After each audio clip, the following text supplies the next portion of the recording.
नमस्कार साथियों, meditation vibes में आपका स्वागत है। आज का हमारा सेशन है जीव, आत्मा और परमात्मा कौन है। आज हम एक ऐसे रहस्य से पर्दा उठाने जा रहे हैं जो युगों युगों से एक रहस्य बना हुआ है।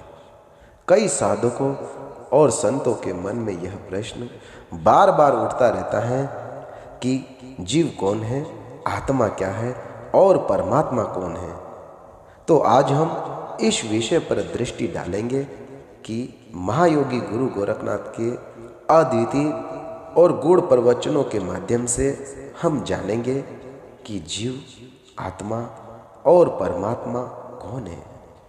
गोरखनाथ कोई साधारण संत नहीं थे, वे नाथ संप्रदाय के आदि गुरु माने जाते हैं, जो शरीर, प्राण और चेतना के रहस्यों को ध्यान के माध्यम से अनुभव किया।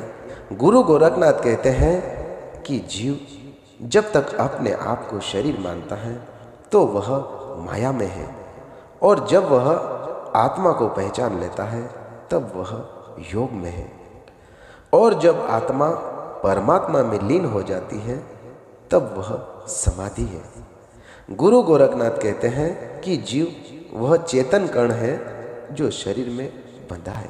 वह स्वयं को शरीर, मन, बुद्धि और इंद्रियों के रूप में पहचानता है। वह दुख, सुख, राग और द्वेष, जन्म और मरण के बंधन में बंधा है जो जीव है। गुरु गोरखनाथ अपने शिष्यों से कहते हैं कि है साधकों, जब तुम स्वयं को शरीर समझते हो तो तुम मृत्यु लोक में ही रहोगे। जीव संसार में कर्मों के भाव से चलता है। उसे अपने पूर्व संस्कार, वासनाएं और इच्छाएं बांधती हैं।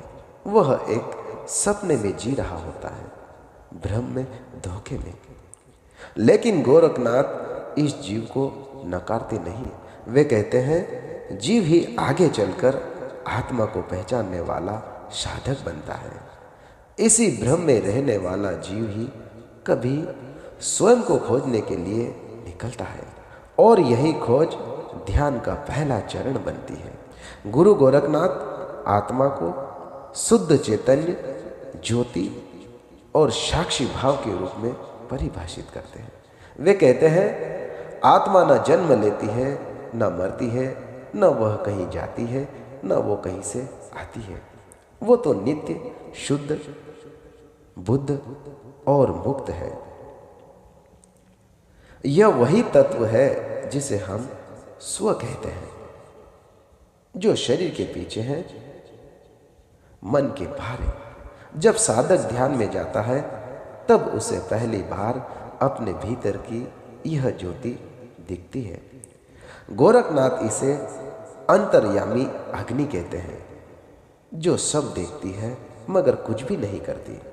वे कहते हैं कि तू शरीर नहीं, तू मन नहीं, तू बुद्धि भी नहीं, तू वह साक्षी है जो इन सबको देख रहा है।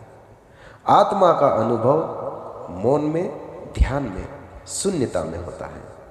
जब विचार रुक जाते हैं, जब शब्द मौन हो जाते हैं, तब कहीं जाकर आत्मा की सुगंध प्रकट होती है। गुरु गोरखनाथ कहते हैं कि परमात्मा वह अंतिम तत्व है जो सबका मूल है। जीव और आत्मा दोनों उसी से निकलते हैं। परमात्मा कोई दूर बैठा ईश्वर नहीं है, वह तो हमारे ही भीतर विराजमान है। वह अनंत, अचल, निराकार और अद्वैत है। जब आत्मा अपने छोटेपन को त्याग देती है और अपने अहंकार को जलाकर पूर्ण समर्पण कर देती है, तब वह परमात्मा में विलीन हो जाती है। गोरखनाथ कहते हैं कि अंत में जो शेष रहता है वो न नाम है, न रूप है, न इच्छा है, न गति है, और असल वही परमात्मा है।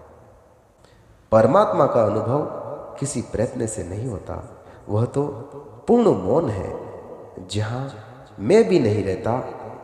गोरखनाथ इसे कहते हैं शून्य समाधि, जहां साधक का अस्तित्व भी गल जाता है, केवल परम स्वरूप बचता है। गोरखनाथ ने केवल तर्क या शास्त्रों से यह ज्ञान नहीं दिया, बल्कि ध्यान, समाधि और साधना के मार्ग से इसे अनुभव कराया। वे कहते हैं, शब्द को पकड़ो, मौन में उतर जाओ, प्राण को स्थिर करो, वहीं से आत्मा झलकने लगेगी और परमात्मा की सुगंध आएगी। उनकी ध्यान विधियां सरल थी, लेकिन अत्यंत ही गूढ़ है। श्वास का साक्षी भाव, शब्द ध्यान, वो को हृदय में गूंजने दो। त्रिकुटी यानी दोनों आंखों के बीच नाक के ऊपर जहां बिंदी लगाते हैं, वहां ध्यान को केंद्रित करना है। शरीर में स्थित सूक्ष्म चक्रों का अनुभव करना है। गोरखनाथ कहते हैं कि जीव जब जागता है तब वह आत्मा को जानता है, और आत्मा जब मौन होती है तब परमात्मा प्रकट होता है। यह एक यात्रा है, जीव से आत्मा तक, आत्मा से परमात्मा तक। लेकिन यह यात्रा बाहर की नहीं, भीतर की है। यही ध्यान का मार्ग है, यही समाधि की कुंजी है। मेडिटेशन वाइब्स पर यह संदेश हम सबके लिए है। यदि आज आप स्वयं को एक छोटा सा जीव समझ रहे हो, एक दुखी, परेशान और अशांत व्यक्ति अपने आप को समझ रहे हो, तो चिंता न करें। गुरु गोरखनाथ कहते हैं कि तुम्हारे भीतर वह ज्योति है जो तुम्हें आत्मा से परमात्मा बना सकती है। बस मौन में उतरो, ध्यान में बैठो, और धीरे धीरे यह रहस्य स्वयं ही प्रकट होगा। तो साथियों, मेडिटेशन वाइब्स में आज के लिए इतना ही। यदि यह गहरा ज्ञान आपके मन को छू गया हो तो इस चैनल को सब्सक्राइब करें और अपने अनुभव को नीचे साझा करें, और ध्यान की इस यात्रा में हमारे साथ बने रहें। मित्रों, आपने मुझे सुना, उसके लिए आपका बहुत बहुत धन्यवाद। मिलते हैं अगले सेशन में। तब तक आप अपना बहुत ही ख्याल रखिएगा। पुनः आपको बहुत बहुत धन्यवाद।